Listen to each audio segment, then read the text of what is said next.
Besar kecilnya jumlah pasukan bukanlah menjadi tolak ukur untuk memenangkan sebuah perang. Ada banyak faktor lain yang juga harus diperhitungkan.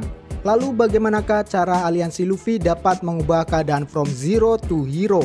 Selamat datang di Anime Review dan kali ini kita akan membahas seputar perang yang akan berlangsung di Onigashima nanti.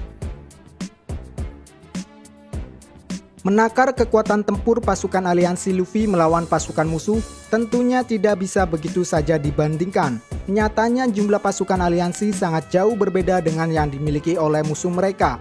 Apalagi jika harus ditambah dengan pasukan Big Mom, maka pertempuran ini sudah bukan lagi menjadi pertarungan yang berimbang. Perlu adanya sebuah keyakinan yang tinggi dari aliansi Luffy untuk bisa memenangkan perang Wano ini. Karena jika tidak, mereka hanya akan menyumbangkan nyawa yang sia-sia. Artinya perang ini bukan hanya terpusat pada seberapa hebatnya kekuatan tiap-tiap individu. Harus ada faktor lain yang menjadi pendukung untuk mempertahankan sebuah kekuatan. Entah itu datang dari faktor emosi, keyakinan, ataupun tekad dan semangat. Perang Wano dan Marineford adalah perang yang mempunyai skala besar yang nantinya akan mempengaruhi keseimbangan dunia One Piece. Kita lihat ketika Angkatan Laut akan menghadapi Kekaisaran Shirohige. Mereka melakukan persiapan yang sedemikian rupa rumitnya. Salah satunya adalah mengumpulkan Shichibukai yang tergolong sangat susah untuk diatur oleh Angkatan Laut itu sendiri. Kemudian peristiwa apapun yang tidak ada hubungannya dengan Shirohige tidak mendapatkan prioritas dari Angkatan Laut. Ini artinya mereka mempersiapkan perang ini dengan sungguh-sungguh, karena mereka tahu lawan yang akan dihadapinya bukanlah lawan yang sembarangan. Nah, sementara itu kondisi yang dialami oleh aliansi sangat jauh berbeda dengan segala persiapan yang dilakukan Angkatan Laut ketika menghadapi sebuah perang yang besar. Inilah yang saya kira menjadi pembeda di antara dua perang besar yang berlangsung di semesta One Piece. Sekarang pertanyaannya adalah, bagaimana cara aliansi dapat mengubah keadaan from zero to hero?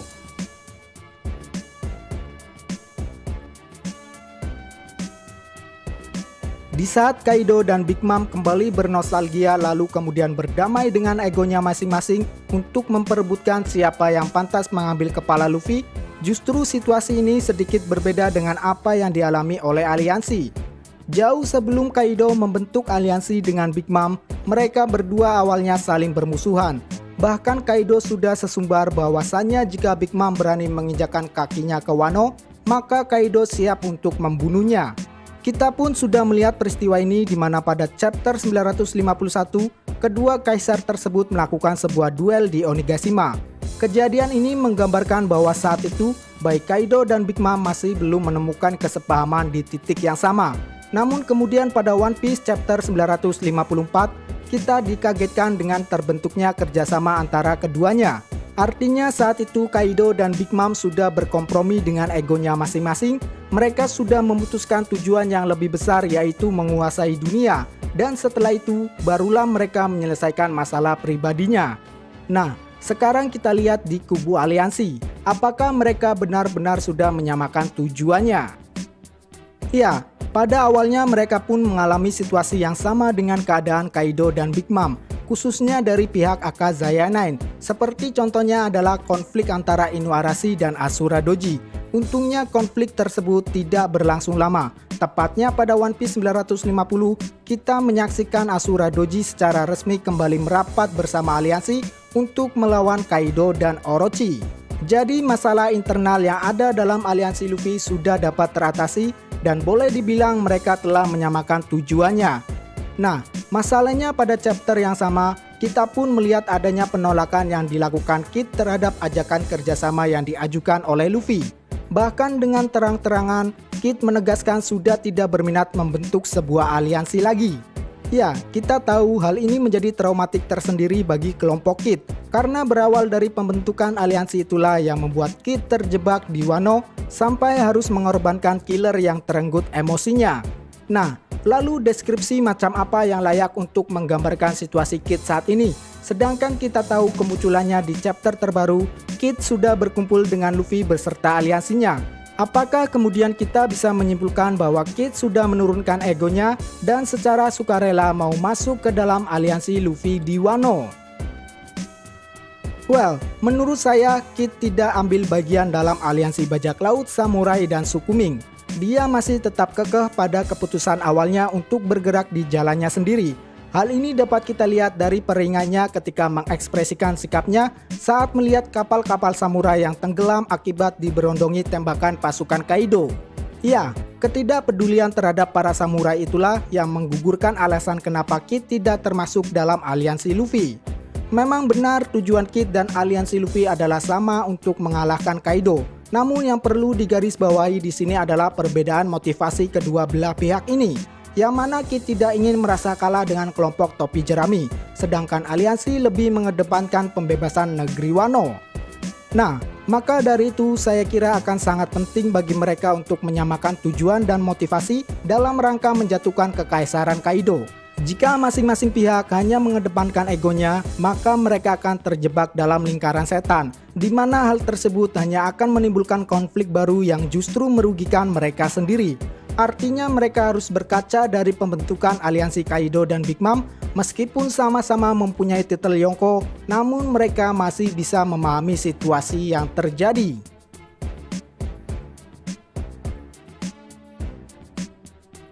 Apakah dengan hanya bermodalkan saling mempercayai akan mempertebal kekuatan individu seseorang? Jawabannya adalah ya. Setidaknya itulah yang terjadi selama series ini berlangsung, khususnya dalam diri seorang Luffy.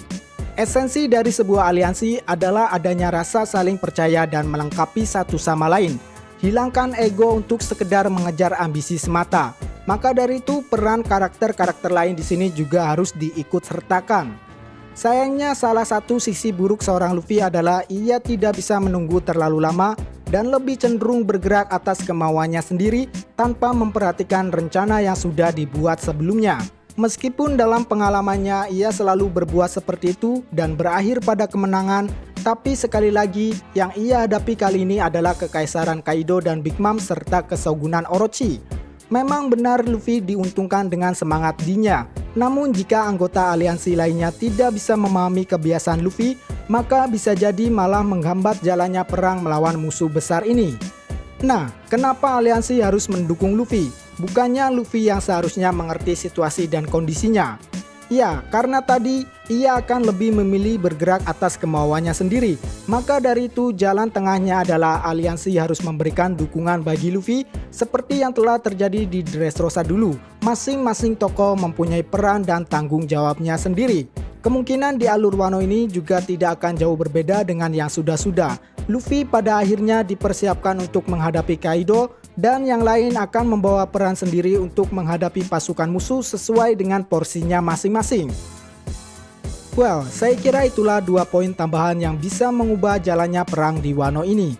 Percaya atau tidak percaya, salah satu faktor yang bisa membuat Luffy memenangkan sebuah duel adalah ambisinya. Semenjak memasuki Grand Line, musuh-musuh yang ia hadapi sebagian besar kalah karena ambisi dan tekad mereka jauh lebih kecil dibandingkan dengan kepunyaan Luffy. Nah, dalam hal ini Luffy diuntungkan dengan Will of D-nya. Meskipun ia berkali-kali menerima serangan dari lawannya, tapi ketika semangat dan tekadnya masih belum padam, maka situasi pun akan berbalik mendukung Luffy.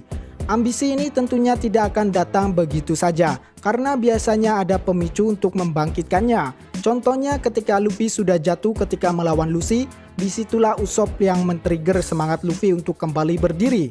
Atau bisa juga karena latar belakang musuh yang mempunyai kekejian atas seseorang atau wilayah tertentu yang mengakibatkan kemarahan dalam diri Luffy.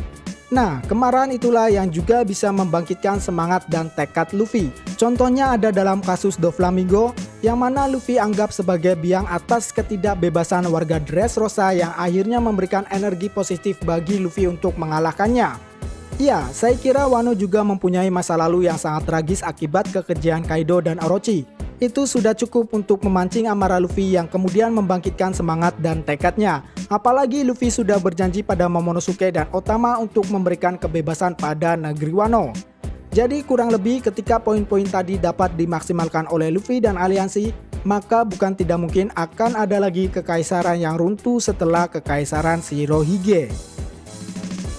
Well, saya kira itulah pembahasan untuk kali ini. Seperti biasa, jika ada kesalahan mohon dikoreksi, dan apabila teman-teman ingin menambahkan, silakan tuangkan opininya di kolom komentar. Mari berdiskusi. Cheers!